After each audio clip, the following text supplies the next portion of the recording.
Well, hello there and welcome. You are listening to the Kindness Matters podcast, and I am your host, Mike Rathbun. What is this podcast all about? It's about kindness. It's a pushback against everything negative that we see in the news and on social media today, and it's a way to highlight people, organizations that are simply striving to make their little corner of the world a little better place. If you want to join in on the conversation, feel free. Go ahead and follow us on all of your social media feeds. We're on Facebook, Instagram, TikTok.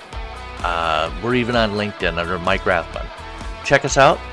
And in the meantime, so sit back, relax, enjoy, and we'll get into the Kindness Matters podcast. Hey, hello, and welcome everybody to the show. Thank you so much for the gift of 30 minutes of your time to tune in and listen to this episode. I am so happy that you're here. As I usually say, if there's something in this podcast that inspires you or motivates you, that's fantastic, and feel free to share it with your friends and family. I was just, okay. So I'm sure most of you or some of you have at some point in your life just gotten together with old friends and maybe done a craft night. Maybe you do it every month. Maybe you rotate. Who does it? Is that you? Did you ever do that? Did you then, through that craft night, make a positive difference in the life of hundreds, if not thousands, of people who more than deserved it? Because my guest today, Michelle Christensen from Golden Valley, Minnesota, has absolutely done that, and I am so excited to share her story with you. Welcome to the show, Michelle. Hello, Mike. Thank you for having me. I feel like, because you've done a lot of these type of things before, haven't you? Correct. Yes. And I can just be like one of the other people besides CNN that interviewed you for a podcast. That is so cool. I listened to it. I don't know if I told you, but I did listen to it, and it was absolutely fantastic. Thank you. But let's talk beginnings, because this all started when you and some of your friends, your kids were growing up and moving on with their lives, and they, as kids do, they tend to get their own lives, and you didn't want to lose that connection. So what happened then? Correct. So what happened was I gathered with 3 other girlfriends, moms that I didn't want to lose connections with. And one thing that we all shared in common was just trying to do crafty things. And not that we were necessarily adept at it, but we were going to give it our best shot. And in the meantime, just connect and friendship more than anything else. So we decided to gather once a month, and we would each take turns hosting at our homes and coming up with the craft that we would be attempting to do. So we each took turns. The first time I had a craft to do, I work in construction, and the very first thing that we did was little free libraries. I was able to talk to some of our vendors, and they donated the wood. And there's carpenters at my company, so they made them. And I went to Sherwin-Williams, and they donated some paint. And so our very first thing, it took us multiple weeks or multiple meetings. It took us like 3 different meetings, but we had them crafted, we painted them, and we had 4 little free libraries to just either put in our own yards or to put out. Sure. So things go along, another 3 months go along, my friends take their turns, and the next time it comes to be my turn, we're talking about the little free libraries and what we're going to do, but in the meantime, it was the fall, the autumn time of year, and I had gone through some of my winter items and was just kind of arranging, taking stock, wanting to get things on sale if possible, and realized that I had a whole bunch of extra gloves kind of laughed to myself, and asked my friends, both the ones, all of them that were with me crafting, but also in my Facebook, that if anybody had some extra items, that I decided that I wanted to take any extra down to local shelters because I volunteer as an individual at shelters. And I knew that even though I had that many, others did not. And I wanted to share what I had. So I reached out into my personal community, and then um, I got a very huge response, a huge, wonderful response from my personal community. And I thought, this seems to be something that everybody can contribute to. Everyone was very excited, very kind, went through their kids' items, went through their personal items. My mother in law has some. So I thought, you know what, I'm just going to open this up a little bit. So I went into my professional community. I've been in construction for 25 years now. Back then, it was almost going on 20 years. So I felt comfortable to send an email to my professional contacts and just said, hey, I'm collecting winter items for the unsheltered to bring them down to shelters. If you wouldn't mind just putting a collection box in your lunchroom, or, just a little something, that would be wonderful. And I would really appreciate it. And the response from that community was tremendous as well. I received feedback both by email, phone calls, whatnot. And beyond having the collection boxes being put out, I had people sending checks to me as well, to Michelle Christensen. Oh, wow. And those people sent little notes with them saying, fill the gaps, fill whatever it is that you don't have that you want to put into that population beyond your hats, gloves, and scarves. So that was very lovely. And this whole time, the response was tremendous. Didn't realize it. So I was just managing it as I was going along. So I started collecting late September. We started going through, and I realized by probably mid-October, about a month in, that I had way too much for the shelters because they typically don't have a lot of extra room. They don't have a lot of extra Sure. closet space. And people were being so generous that I needed to do something other than just go to the shelters. There needed to be kind of a plan B. So I thought to myself, where else can I put these? And I thought, at this point, why not just go to where the unsheltered really truly live? And not all unsheltered or in need people use social services. And so I live in the Minneapolis Twin City area, and oftentimes you'll be driving and you'll see that person on the corner, or you'll see the person under the bridge, and you know that they're just simply out looking for cover. They're looking for something warm. So what I did was I went into the parks, kind of scoped out the situation, looked around. By the time, we're a month and a half in, I looked at one park in Minneapolis and one park in St. Paul and thought, this is going to be where we put our items. And so then the next step to me was, we have to identify that these are the items that are purposely, intentionally put out for that population. So I came up with a tag. It's about, I would say it's maybe 5 inches long by maybe 3 inches wide, colorful, one hole punched, and it says, take me, I'm not lost, I'm yours. And so my intention was to take those tags and to put the tags onto each item that we were going to place out in the park, so the community that needed those items would know that those were for them. And then the community Sure. that didn't need those items knew to just leave them right where they were. If they weren't going to take them, they were meant to be there.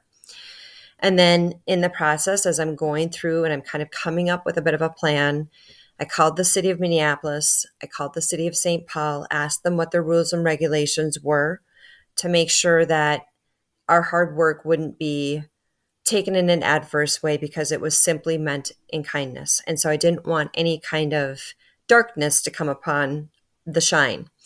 And they said, as long as you pull permits through the city of Minneapolis, we'll know that you're there. We'll tell the park workers not to pick anything up. And thank you very much. Thank you for seeing our community. The need is there. And so that very first year, we had about 100 bags of donations.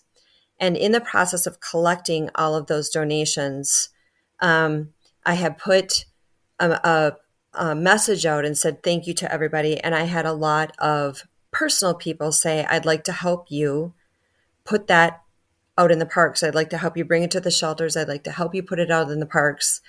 And I realized very quickly that I had over 40 people that wanted to help me. And so I went back to my professional population that had granted me and given me their funds. And I said to them in an email, thank you so much for your generosity. I did not foresee this, but there's so many people that want to share in this act of kindness that I feel like I need to rent a coach bus and I need to use your money to pay for that bus. And Yeah. I wanted to be very transparent about what I was doing with their money because it was just coming to Michelle Christensen. So I went ahead, I got an estimate from Loren's Bus, and I attached it to the email. And I said, this is how much I'll be spending on the bus. Thank you for understanding and your grace in me making this decision. And within an hour, I received back from the bus company a paid in full receipt from an anonymous donor. So someone Whoa. within that community, besides giving us, granting us funds to just fill the gaps, they also, someone in that group also paid for our bus, which was not inexpensive. It was around, No, I can we, imagine. we did this in 2017, and I believe the first bill was very close to $750. So it wasn't a small No. gift at all. So we went forward. We put the tags. I had volunteers come to my house every Wednesday in December. We started putting the tags on the items. We attached them with a very large safety pin. So those can be utilized by those that are out unsheltered as well. Safety pins are a really big thing. They can hold pieces of clothing together or layers together. So every piece of what we were doing was going to be utilized. So we got our 100 bags. I had my 56 volunteers. The bus sat 56 people. We got a coach bus. We took the 100 bags of donations. We stuffed it into the belly of the bus. And I had maps of Loring Park and Kellogg Park. And those were the first two parks that we did. And so when I came up with an itinerary for the bus company, it was Loring Park first. We were going to take 50 bags with the people that were on the bus. We were going to go out into the parks and put all of those tagged items out. And then we were going to travel to the St. Paul Park, Kellogg Park, and do the same thing in that park. So that's exactly what we did. We gather, even now, we gather the first Sunday of every January and we go out with whatever donations that we have. We're now up to 2 coach buses. So I have about 112 volunteers per, we call it scarf bombing because it's an explosion of kindness. Um, when I Love came up with that. the name, there wasn't noticeable strife in the world that it wasn't necessarily something that I intentionally named it that, just because it felt like it was just such a huge gift that everywhere you look, every tree limb, every bench, we even put items on the ground. We'll put like uh, trail mix and wool socks and first aid kits. We'll put those in Ziplocs on the ground, even if we have to, because we run out of places to put our donations because there's just so many, which is beautiful. So That's a nice problem to have. it's amazing and wonderful, and it's all due to all of those donations and all of the whole event. It's all volunteer based, whether it's you're just donating or you come to tag or you get on the bus. Some people do all three, some people only do one. And every single intentional act counts and gets us to where we need to go to complete the event in the manner that it is. And it's wonderful and it's beautiful and it's grown. It's grown now for 8 years. This is our 8th year. We just did our scarf bombing on January 5th. So that is the beginning of our 8th year. Scarf bombing is the first event that One Good Deed started from, which is the name of our volunteer group in Golden Valley. And we've been around now for going on 8 years. And scarf bombing is one of our events. Yeah, because you do. I mean, that in and of itself is amazing, and you probably Hmm. could stop right there if you wanted to. But you do so much more. Um, Now, before we go on to that, though, you Sure. told a story when we were chatting about, was it the bus driver? Yes. The Yeah. first time. Yes. So the very first time that the bus came to my home, and the very first year that we went out, I had people gather in my home. We gathered into teams, and we loaded the donations onto the bus. And before the bus took off from my house, everybody that had volunteered, they all knew me, but they didn't know each other. And so when I got into the bus, I asked for the microphone from the bus driver, calmed all the giddiness and all the chit chatting, and kind of explained to everybody in the bus exactly what we were doing. So everybody was on the same page before we took off for the park. And after I explained everything to everybody, I turned back around and I was sitting at the front of the bus because, of course, you have a coach bus on a residential street. All of the volunteers had parked up and down the street, and it was winter. So there's snowbanks all over the place. And so I was very cognizant of trying to help the bus driver navigate tight corners getting on and off residential streets. So I was sitting right in the front seat. Sure. And as I sat down and people started calming down in the back a little bit, the bus driver turned to me and she said, "This is really, really neat what you're doing." She did not know what her journey was for. She just knew where we were going. And she said, I didn't know that there was such a thing. And I said, we just kind of came up with it. And she said, and we started taking off. And she said, "I would really like to help." And I said, "Well, we wouldn't be getting anywhere without you driving us. And I'm very, very appreciative for that. Thank you for navigating and getting us safely to where we need to go." And she said, "No, really, I want to do it. I want to help." And I said, "Okay." And when we had gathered in my home, I gave everybody snacks. We used the restrooms. We filled our coffee cups because none of that is out there when we go out into the parks. And so I had extra muffins, extra pastries, and we brought everything onto the bus. I told people, please fill up, but anything that we don't eat or use here, we're going to bring on the bus and we're going to give to the people in the park as well as the winter items. So we had a lot of pastries and such on the bus. And so when the bus driver said she wanted to help, we were going towards Loring Park, and there's an exit on 94 as you're going towards Loring Park, and it's called Dunwoody Boulevard. And it brings you down. That's the exit you take to get to Loring Park. And as you're navigating your way to Loring Park and coming off the freeway, there's concrete medians to your left to make it two-way traffic. And there's always unsheltered people right in those concrete medians, right at the stoplights. And so I told her as we were journeying on the freeway, there's going to be people on those concrete medians. And she said, okay. And I said, we can give them some of these pastries. And everything was up by us in the front of the bus. And Nice. and she said, okay. And I said, so when you're coming off the exit ramp, instead of going in the right lane like we wanted to get to the park, I said, if you go in the left-hand lane, the concrete median will be on your left and the person will be standing right there. And you can open your window as we stop at the stoplight. So that's exactly what we did. She pulled the bus into the left-hand lane and the light turned red and the person was there. And she said, what do I do? And I said, open your window. So she opened the window and the person looked at her and she said, now what? And I said, well, ask them if they'd like a muffin. So she did. And the person said, yes, I would love a muffin. And she said, now what? And I said, give them a muffin. So Yeah. she, we had those really big muffins. I don't know if you're from around here, but we had those really big Perkins muffins where they can only fit four in a pie box They because are they're just so big. monster muffins. Right. And I made sure that I got double chocolate chip, and I wanted to give everybody a whole bunch of energy and sweetness before they went out. So she took a really big double chocolate chip muffin and she held it out the window and she said, would you like this muffin?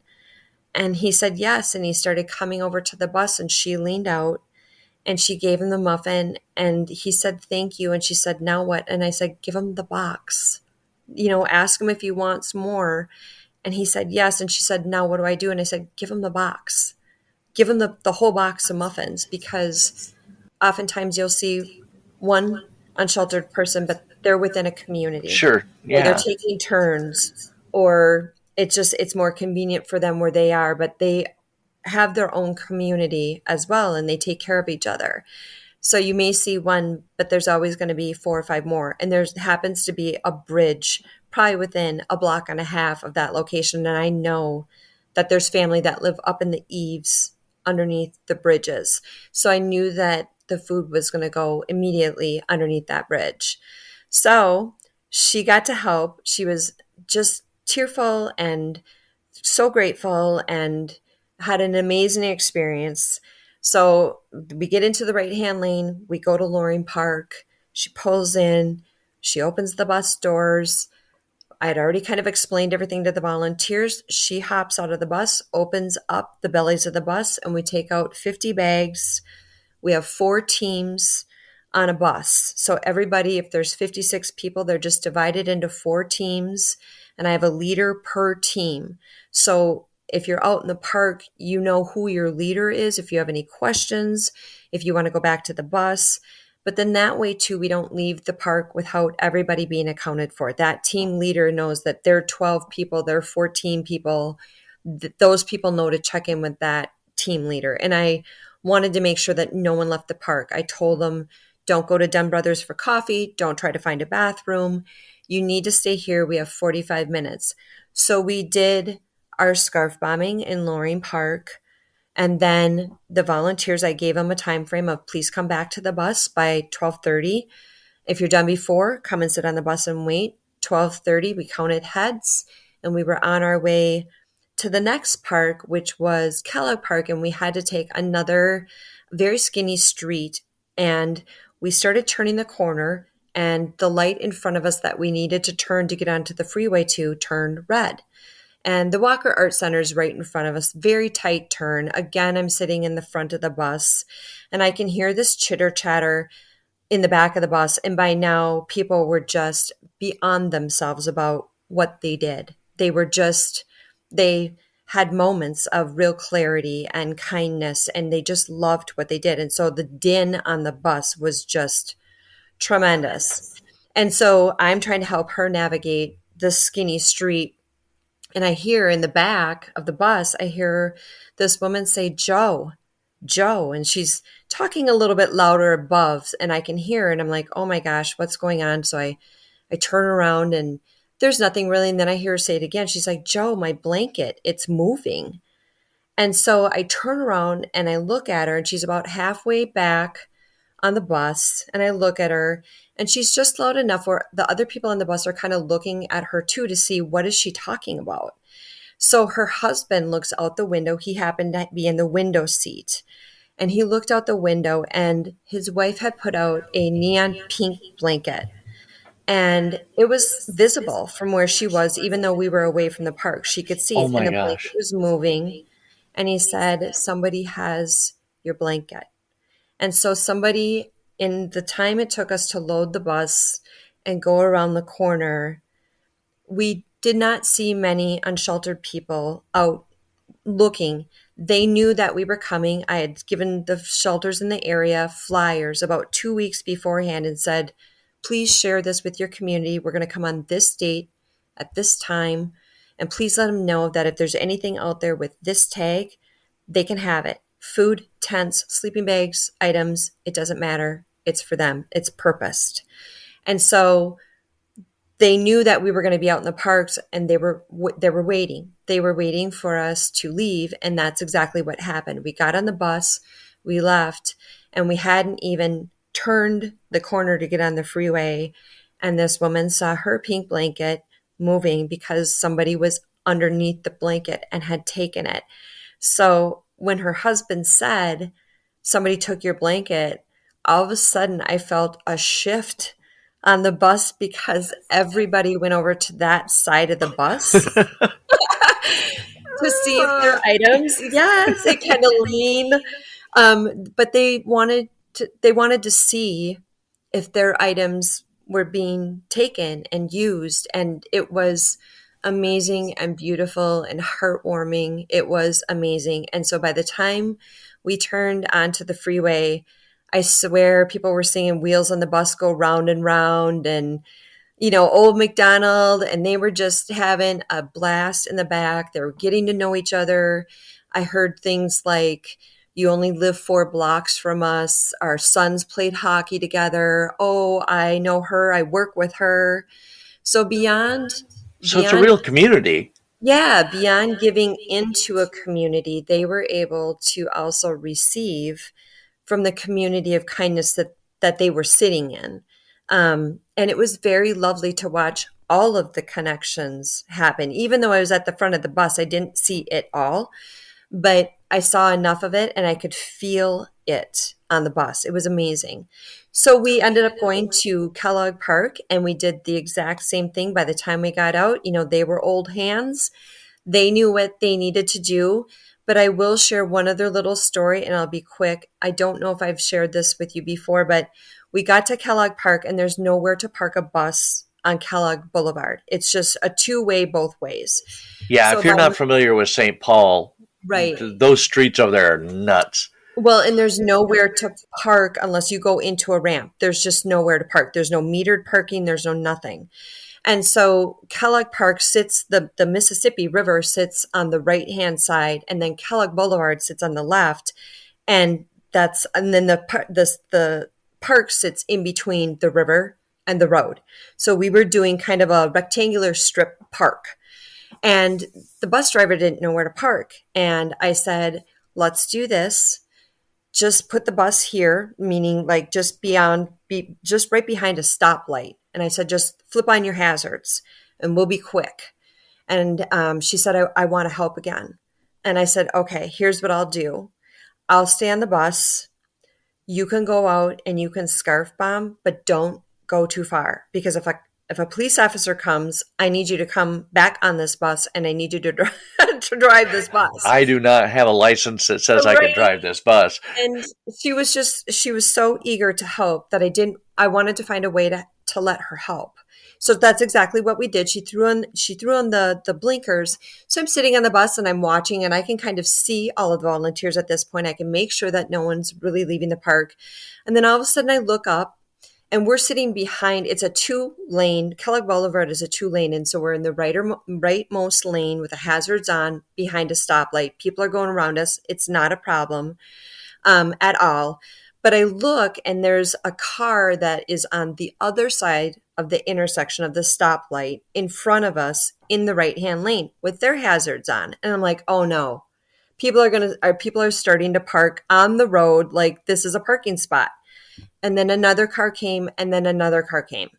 Look what you started. So there was 3 cars, all with their hazards on. And I'm looking out the front of the window and I'm like, this is going to become a problem. So I'm just getting ready to get the bus driver. And the next thing I know, I see people get out of all 3 of the cars. They open up their trunks and they pull out their own blankets, their own jackets, their own emergency kits from the backs of their cars. They had followed us from Loring Park, Oh saw my what we were gosh. doing, and they wanted, and I don't know who they are. I just watched them do it and then they got back in their cars and they left, but they went up to the volunteers and every volunteer had like a Ziploc full of extra tags, extra pins, hand warmers, just in case they met a person in the park, somebody might need something. And so they went up to the volunteers took a new tag with a pin and they gave their items to my volunteers to put out into the park because Oh my gosh. You they talk wanted. about the ripple of It kindness. was amazing. It was and I saw it only because I was sitting on the bus. Had I not been sitting on the bus waiting, I would have missed the whole transaction. And so it was an amazing, for me personally, it was the cherry on top and the reason why. It was the sprinkles and it was a lot of work to organize all of that together. And that to me was that and the pink blanket. Those 2 moments were very instrumental. And then we get back on the bus, we come back to my home. Everybody's getting off the bus. I'm thanking everybody in person because they're all my friends. And they were all helping me, Michelle. And so I wanted to thank everybody. So I thanked everybody in person as they were getting off. And the first, I don't know, like 5 or 6 people that got off the bus, they're like, "Hey, Michelle, what are you going to do next? What are you going to do next?" And I said, "Geez, I think I might take a deep breath because that was a lot. That was 3 months of work." I kind of joked about it, said thank you to everybody. And I said thank you to the bus driver. And then I turned around, and I'm a bit petite. I'm 5'2". So I stood on the top of the bus steps and I looked, and my front yard was filled with people. None of the volunteers had left. Oh, And so I said, "No, really, thank you so much, you guys. Feel free to use my restroom. Thank you so much." The Vikings were playing. People had things to do, and I didn't want them to feel like they had to stay. And somebody in the back of that crowd said, "What are you going to do next?" And I looked at everybody and realized that I hadn't seen it, but a general shift in all of those people collectively had happened probably in the bus. I would guess on the way back home. yeah. Like I heard people say, "I don't want this to end. I want to keep doing this. Do we have any more? Can we go to another park?" Um, and that was lovely. But I think once everything was kind of done and said and it soaked into people's heart space, they wanted to do more. And so it became a verbal question once they needed to end the event. And I said at that point, "If I do more, will you help me?" And they all said yes. And so One Good Deed, our group of volunteers that has now been around for 8 years, that is how One Good Deed started, was in my front yard after our first year of scarf bombing, because I wanted to make crafts with moms that I didn't want to lose connection with. It's Wow. amazing. It's amazing. And then So, and go ahead. it's only grown. It's only grown from there. The events that we do One Good Deed a month. That's the name of our group, is One Good Deed. And we intentionally do one good deed in kindness a month. So scarf bombing is our January good deed. In February, we're making cards for seniors. Um, and I think I have we're doing we're gathering on February 8th, and I believe I have 65 volunteers signed up already, which is amazing. But what we'll do is we cover four senior campuses. So we have 200 cards that we're kind of obligated to make, so we can give them to 4 campuses, and then any extra I will give to Meals on Wheels. And so Oh, last nice. And year, they can put them out with their meals. yep, they tuck them Perfect. in. They tuck them into the meals, and the cards are meant for a piece of kindness for people that don't necessarily either get visitors or they don't have the ability to connect. They're either mobility Probably challenged. homebound or, Yes, okay. exactly. Yep. So last year we made 650 cards. So Meals on Wheels received 450 cards to put in, plus we covered the 4 campuses. And it's amazing. So this year, with 65 volunteers to this point, we'll probably end up with maybe 80 people. But one of the other things that I really intentionally do with One Good Deed is I make sure that whatever good deed we're doing, all of the materials, the venue, all of the details of the event are taken care of. And all I ask for as the organizer of One Good Deed, all I ask for is your kindness and your time. You don't have to bring materials, you don't have to pay anything. All you have to do is come to the venue for the time that we're there, or if it's a 3 hour event and you can only give an hour, that's okay too. But like for our Sure. card making activity, I've got the paper, the stamps, the stickers, the bling, all of that will be sitting there, and a plethora of sneaky snacks and beverages because I'm a hostess. Oh, So, but everything literally that you need to just rest in kindness, it's all there. You just need to bring your actual kindness and helping hands and heart to the event. excellent. And that's every event that we do. Now, so okay, that January and February. Yeah. What else do you do during the year? I know you. And how long did it take you to decide I want to do something every month? Um, I would say the first year was a lot of learning. how much I could give because I do have a full-time job as well. So One Good Deed is a 501c3 nonprofit, both state and federal. We're tax exempt. And we've grown into that.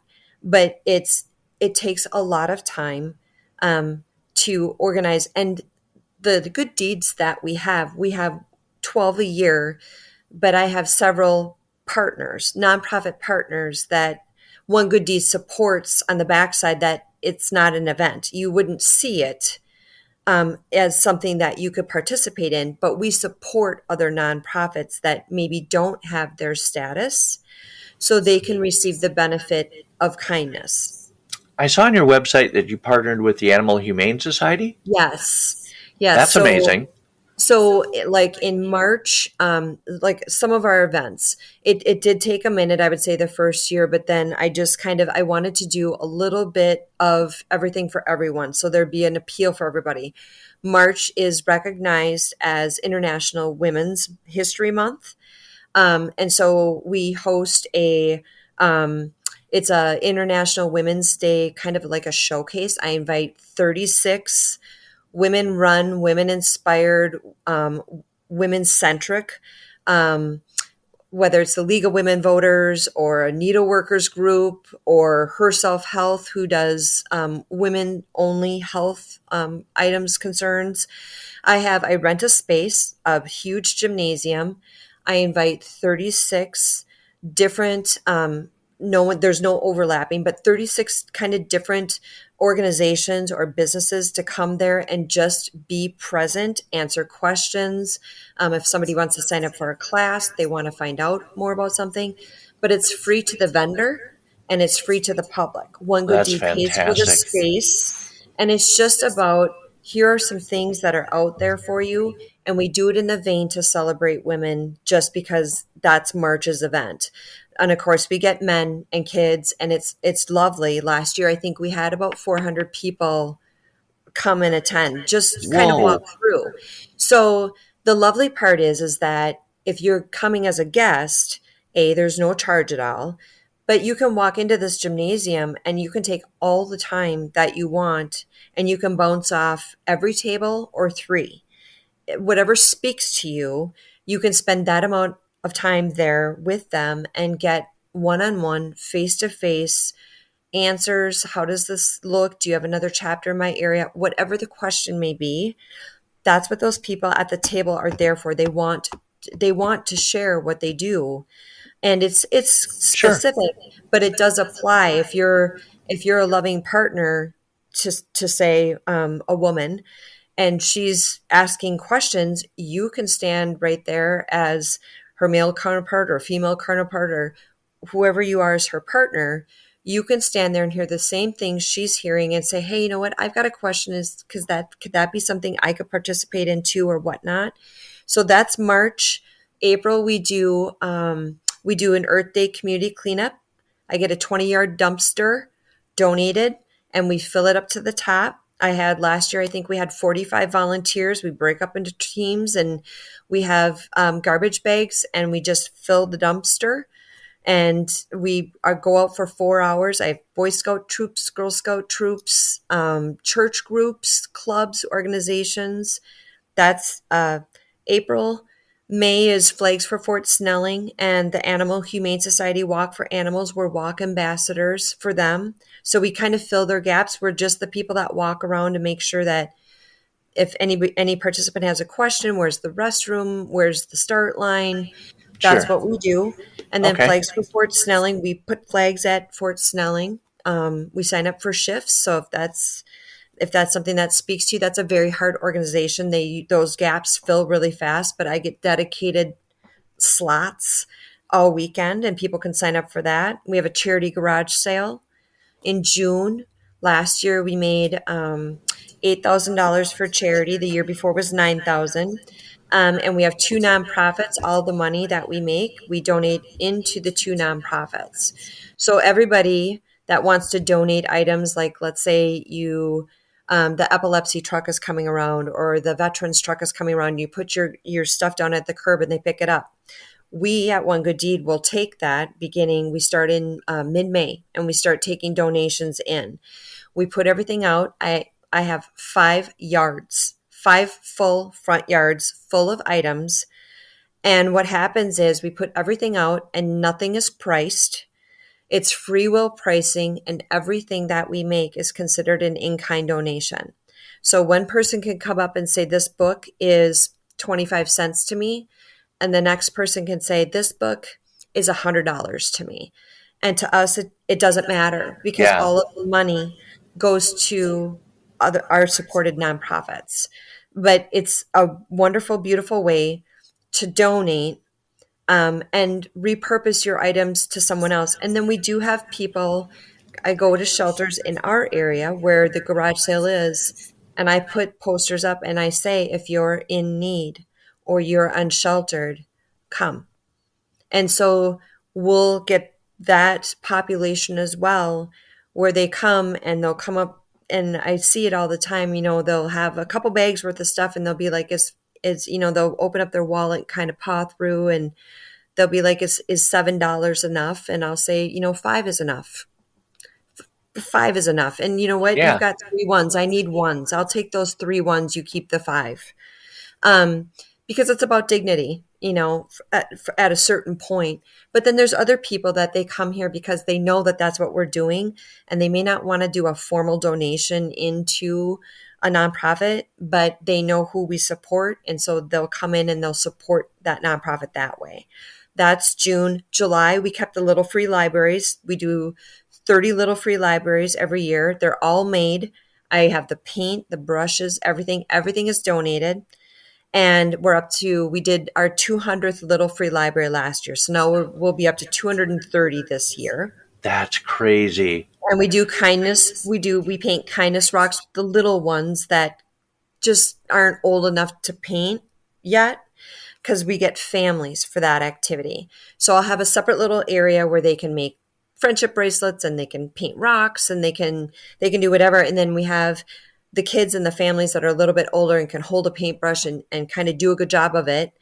They paint their libraries, and then when they're done painting their libraries, they take them home into their communities, their front yards, wherever they want, and they plant their little free library for free. I It's was thinking of doing that this year because I have a great space for it at my house, but I've never built one, and Yep. Well, you should come and paint one. If I you want to should. paint one, I can get you one. That's not a problem.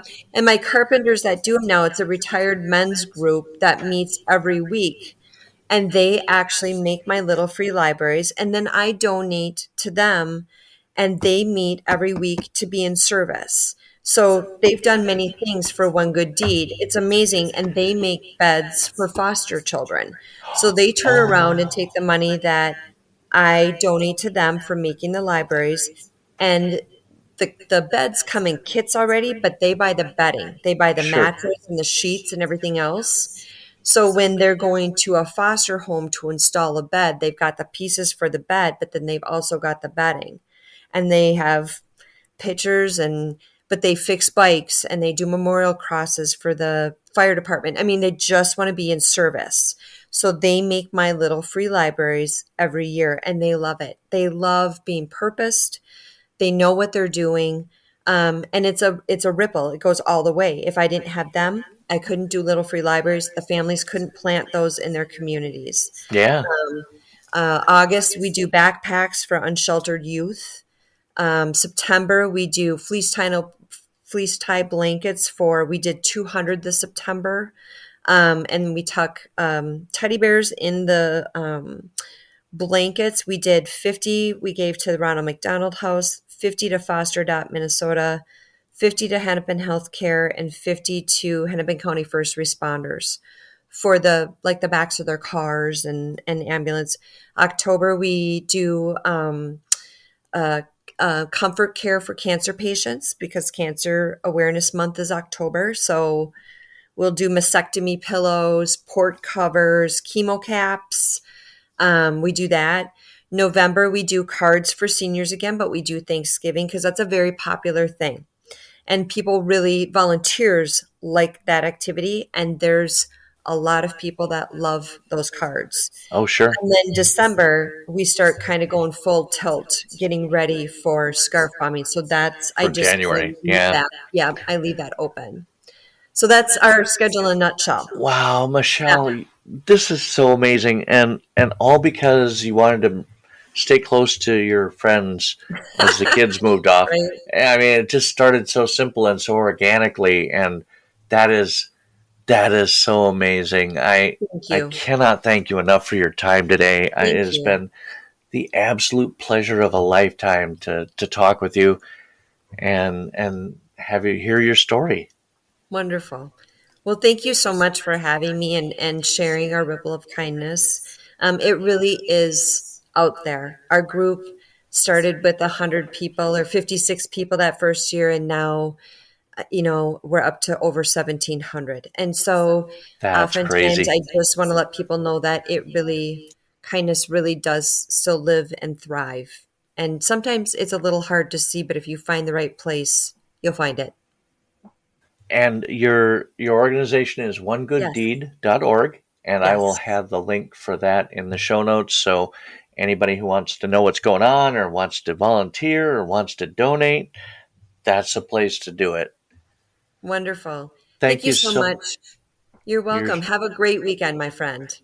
I want to thank you for taking this time to listen to this episode with my guest, Michelle Christensen. I hope you're able to take something positive from the time you spent with us. Maybe you'll be inspired. Maybe you'll be motivated. Maybe you'll be moved. If you experienced any of those positive feelings, please consider sharing this podcast with your friends and family. I'm always striving to offer you a better podcast, so give me some feedback. Let me know how you think I'm doing. Offer suggestions for shows. You can do that by emailing me or leaving me a message on my socials. It would mean the world. Also, feel free to follow us on our socials like Facebook, Instagram, LinkedIn, and TikTok. This podcast is part of the Mayday Media Network. If you have an idea for a podcast and need some production assistance, or have a podcast and are looking for a supportive network to join, MaydayMediaNetwork.com, and check out the amazing shows on there, like Afrocentric, Spoiled by Movie, Generation Mixtape, In a Pickle Radio Show, Wake Up and Dream with D. Anthony Palin, Stacks of Packs, and The Time Pals. We will be back again next week with a new episode, and we would be honored if you would join us. You've been listening to the Kindness Matters podcast. I'm your host, Mike Rathbun. Have a fantastic week.